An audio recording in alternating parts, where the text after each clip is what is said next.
칙곡의 불교야사. 오늘은 조선 중기 때 고승인 진묵대사의 일화를 함께 살펴보겠습니다. 조사의 이름은 이록이요 호는 진묵이다. 만경 불거촌 사람으로 어머니 조이씨가 대사를 낳을 때 불거촌의 초목이 3년 동안이나 시들고 말랐다. 모든 사람들이 말하기를 세상에 뛰어난 기품을 타고났다고 하였으며 태어나서부터 냄새 나는 채소와 비린 음식을 좋아하지 않았으며 성품은 지혜롭고 마음은 자비로웠다. 또 말하기를 불거촌에 부처님이 태어났다고 하였다. 선사는 나이 7살에 출가하여 전주의 봉서사에서 내전을 읽었는데 어려서부터 슬기롭고 영명하여 스승의 가르침을 받지 않고서도 현묘한 이치를 정확하게 밝히었다. 이미 머리를 깎고 먹물 옷을 입고 사미가 되었을 때 절에 불사가 있었는데 이를 주관하는 스님이 그가 나이가 어리고 행이 깨끗하다 하여서 그를 차출하여 옹호단에 향 피우는 소임을 맡기었다. 그 일을 맡아본 지 얼마 안 되어서였다. 밀적신장이 그 일을 주관하였던 스님의 꿈에 나타나 이르기를 우리들 제천은 모두 부처님을 호위하는 신이거늘 어찌 감히 도리어 부처님의 예를 받겠는가. 급히 향받드는 소임을 바꾸어서 우리들로 하여금 아침과 저녁을 편히 지내게 하여다오 하였다. 스님이 3위로 있을 때에 창원의 마상포를 지나는데 어떤 동료가 보고서 연모하였으나 형편이 따라갈 수 없으므로 마침내 죽어서 남자로 태어나 전주의 대원사에서 스님을 만나게 되었다. 그는 시동이 되어 이름을 기춘이라 하였는데 스님은 그를 돌보고 아꼈으며 그와 함께 일학산매 가운데서 논일었다. 뉘라서 진열을 티끌 속에서 도교함을 인득하겠는가. 안목이 없는 중승들이 대사에게 간청하기 때문에 기춘이를 위하여 국수를 씻었다. 대사는 자리를 같이 한 중승들에게 바리떼를 펴라고 명하고는 시자로 하여금 바리떼 가운데 각각 바늘 하나씩을 넣어주게 했는데 대사의 바리떼의 바늘은 변하여 가는 국수가 되어 바리떼에 가득하였다. 대사는 그것을 먹으면서 자약하였는데 다른 중승들의 바리떼는 여전히 바늘 하나만 꽂혀 있을 뿐이었다. 전주의 외막촌에서 노모를 봉양하면서 대사께서는 그 마을 뒤에 있는 일출함에 주하였다. 어느 여름에 어머니가 모기 때문에 괴로워하자 대사는 산신령에게 고하여 모기떼를 다 쫓아버렸다. 그 후로부터 지금까지 온 마을에는 모기떼의 괴로움이 없어졌다고 한다. 그 어머니가 돌아가자 제문에 이르기를 10달 동안 태중의 은혜를 무엇으로 갚으리오. 스라에서 3년 동안 길러주신 은혜 잊을 수 없습니다. 만세 위에 다시 만세를 더하여도 자식의 마음에는 그래도 부족하온데 100년 생애에 100년도 채우지 못했으니 어머니의 수명은 어찌 그리도 짧습니까? 한 표주박을 들고 노상에서 걸석하는 이중은 이미 말할 것이 없거니와 비녀를 꽂고 규중에 처하여 아직 출가하지 못한 누이 동생이 어찌 슬프지 않겠습니까? 단에 올라 불공을 마치고 단을 내려와 파하자 중들은 제각기 방으로 찾아 들어가고 앞산 뒷산만 첩첩한데 영령은 어디로 떠났습니까?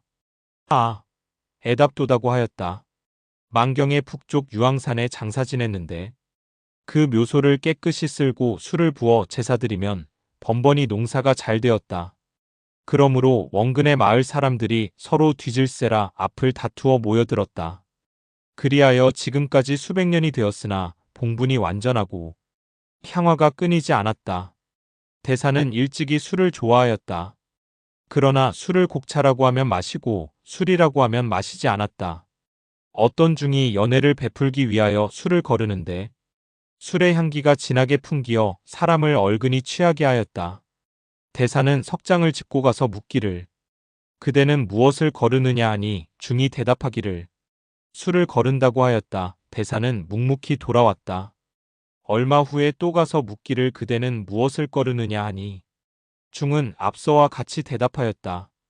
대사는 무료히 돌아왔다가 잠시 후에 또 가서 물었으나 중은 여전히 끝내 곡차라고 대답하지 않고 또 술을 거른다고 대답하였다. 대사는 드디어 희망을 잃고 돌아왔다. 얼마 후에 금강역사가 철퇴로서 술 거르던 중에 머리를 내려쳤다. 대사가 일찍 변산의 월명암에 계실 때이다.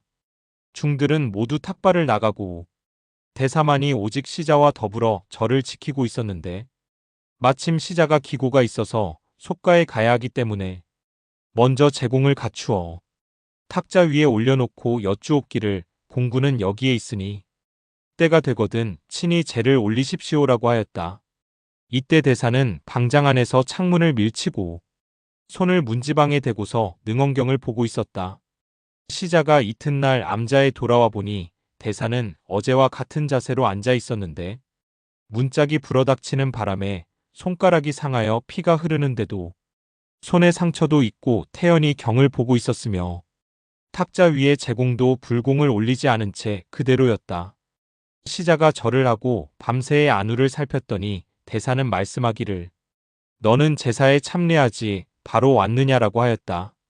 생각컨대 대사께서는 능엄 산매에 들었기 때문에 밤이 이미 지난 줄도 몰랐던 것이리라. 매양 맑게 갠 밤이면 한 점 별빛이 멀리 동쪽들 밖에서 반짝거렸다. 살펴 알아보니 바로 청량산 목부암의 등불이었다. 대사는 마침내 주석을 옮기고 목부암을 원등암이라 고쳐 불렀다. 이곳은 본래 나한 도량으로서 16존자가 항상 대사를 위하여 시봉하던 곳이다.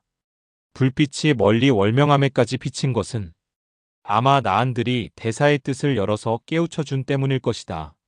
대사께서는 일찍 혼자 길을 걸어가다가 우연히 한 사미를 만나 그와 함께 동행하는데 요수청가에 이르자 사미가 아래길을 소승이 먼저 건너가 그 물이 깊은지 얕은지를 대중해 보겠습니다 하고 마침내 발을 벗고 아주 수월하게 건너갔다.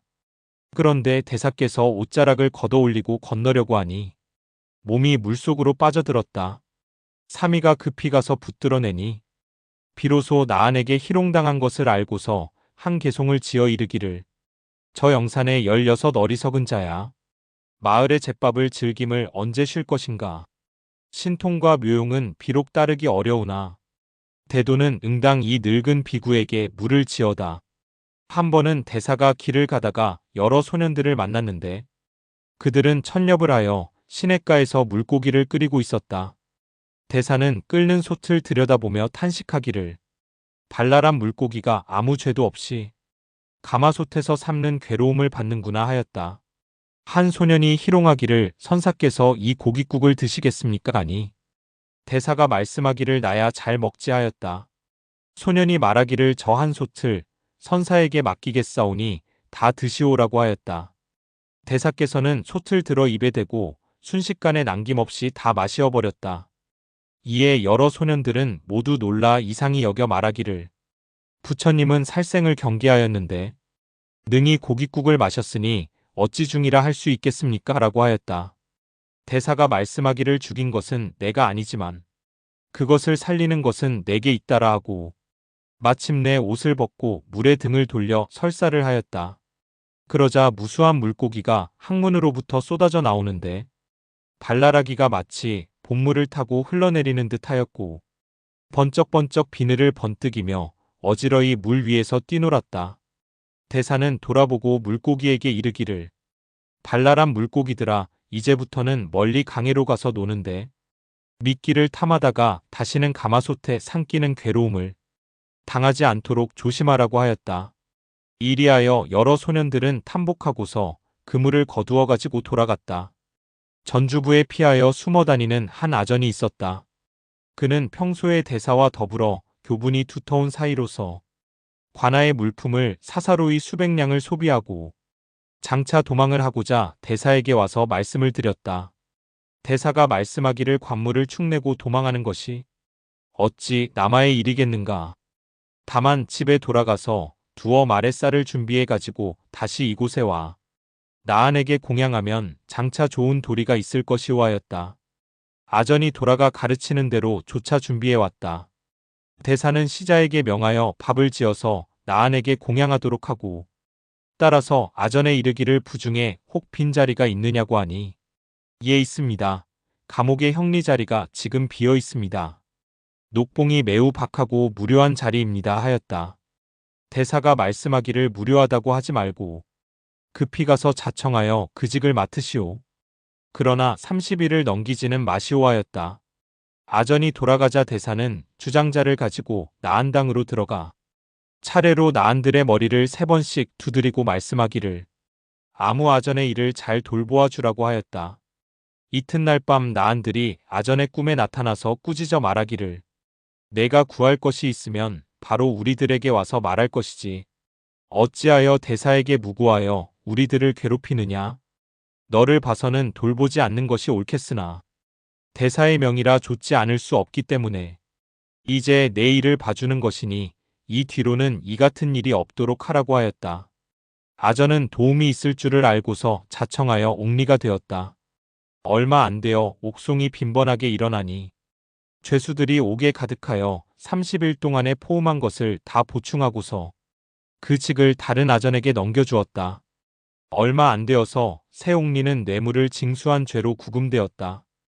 만년에는 항상 봉서사에 주하셨다.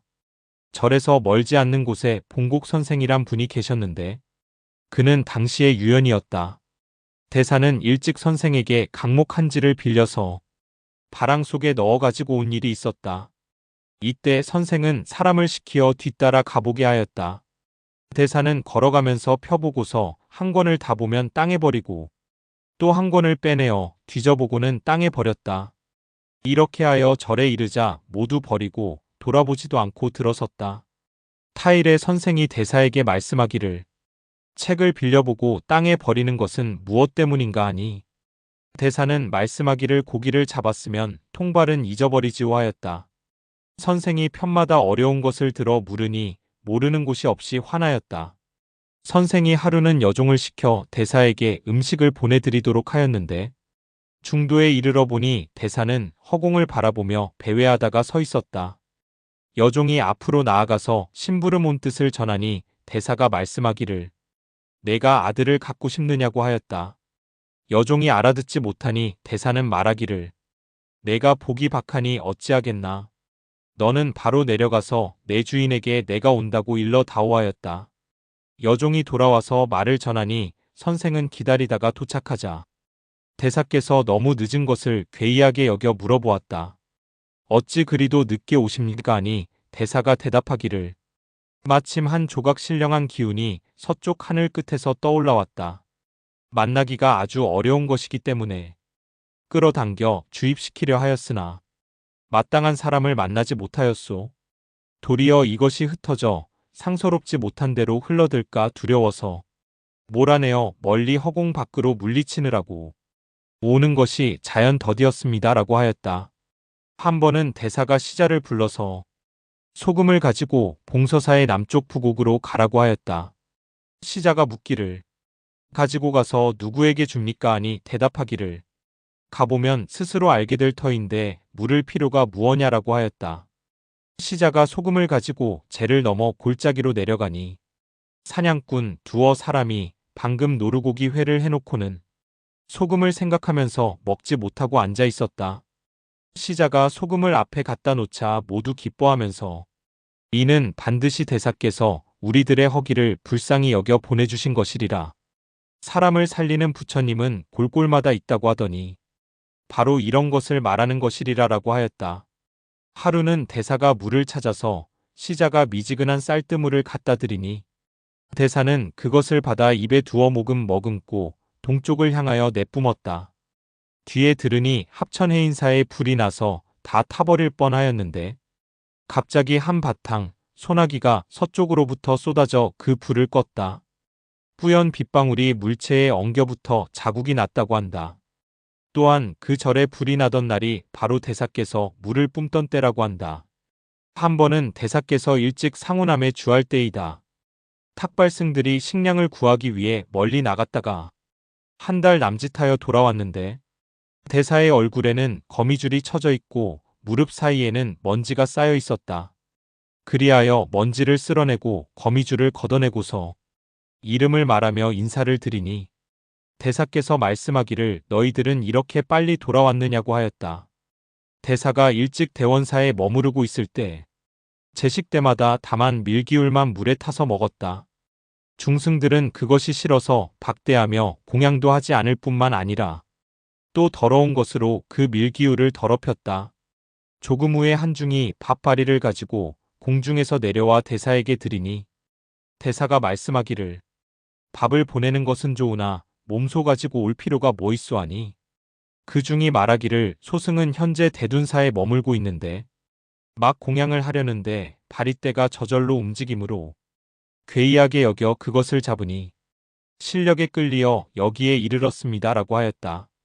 대사가 비로소 공양을 청한 까닭을 말하니 중은 매우 이상하게 여기며 아침 저녁으로 공양 드릴 것을 진심으로 원하며 절하고 나왔는데 삽시간에 자기의 절로 돌아왔다. 이로부터 밥이 가고 바리가 오기를 4년이나 계속되었다. 대사는 여러 중들에게 말씀하기를 너희들의 절은 앞으로 7대에 거쳐 애군을 만날 것이다 라고 하였는데 대원사는 과연 지금까지 가난하다고 한다. 청계 임술련에 완부의 송광사와 홍산의 무량사에서는 동시에 불상을 만들고 다같이 대사를 청하여 증사로 모시었으나 대사는 어느 쪽에도 가지 않고 각각 한 물건을 주어 증단에 올려놓고 운간의 용을 표하며 말씀하기를 다만 모름지기 이렇게만 하면 두 절의 불상은 반드시 잘 이루어질 것이니 뒤에 경솔하게 다시 고쳐 칠하지 말라고 하였다. 또 경계하여 말씀하기를 무량사의 화주승은 불상을 점안하기 전에는 상가 절문 밖을 나가지 않도록 하라고 하였다. 이리하여 두 중은 개를 받고는 가르치는 대로 쫓기로 하고 돌아와서 한결같이 지시대로 하였다. 송광사에서는 주장자를 증단에 세워두었는데 밤낮으로 꼿꼿하게 서서 넘어지지 않았으며 무량사에서는 수주를 증석에 놓아두었는데 수주가 계속 소리를 내면서 저절로 굴렀다.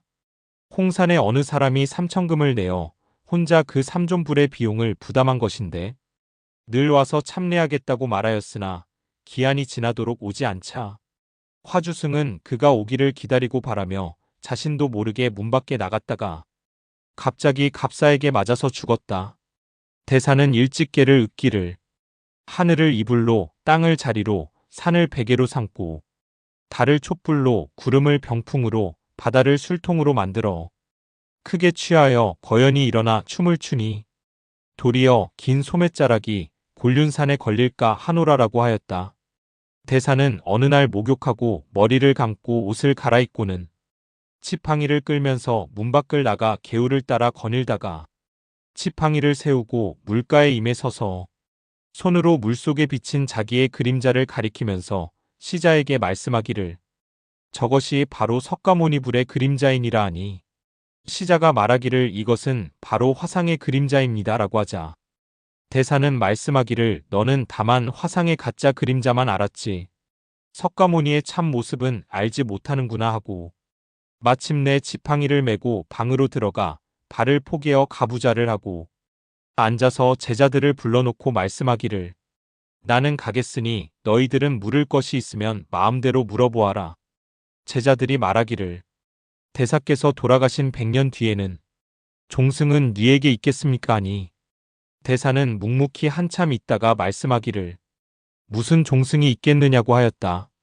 제자들이 거듭 가르쳐 주기를 청하자 대사는 마지못하여 말씀하기를 명리승이지만 그래도 정로장에게 붙여두라 하고는 드디어 편안히 입적하니 세수가 72호, 범납이 52이니 곧 계유년 10월 28일이다.